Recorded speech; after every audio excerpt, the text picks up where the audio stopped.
Some good news from Rome tonight as the Pope's health trends in a positive direction. But the 88-year-old pontiff remains in critical condition. Vatican officials say Pope Francis was able to resume work activities from his hospital bed. He continues his treatment after developing mild kidney failure while battling double pneumonia.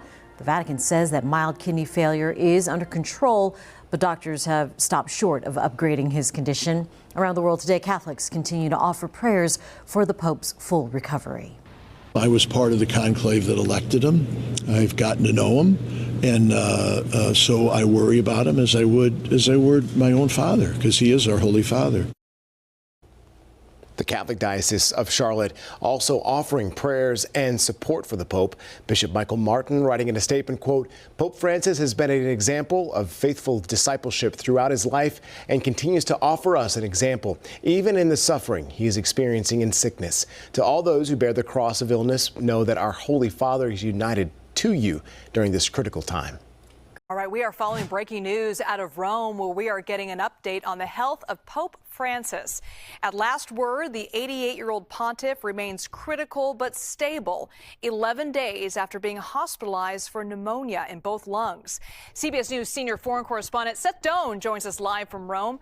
Seth, thank you for being with us. What's the latest on Pope Francis? Well, as you mentioned, Liz, critical, but is in critical condition, but stable. A few more details. No acute respiratory crisis. We had heard over the weekend, of course, he had had that prolonged respiratory crisis. That was something that he has not had since the weekend. His blood parameters are stable.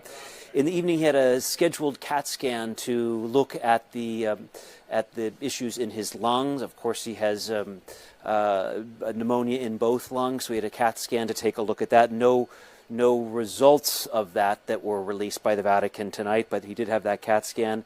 One noteworthy thing, they say he's still not being given a prognosis by his doctors, and that's interesting. That he's in critical condition, and his doctors have told us from Friday right along they are not willing to say or not able to say things could go either way. He could get better or worse, but I would say this is a relatively, at least not discouraging update. Sometimes we get much more grim updates that we start hearing about new things. I was asking Dr. John LaPook what he would be listening for, and one of the things he said was for new things to pop up, for us to start hearing like what we heard on Sunday night of concerns of early kidney failure, things like that. So nothing that stands out in this, but not saying he's in the clear for sure.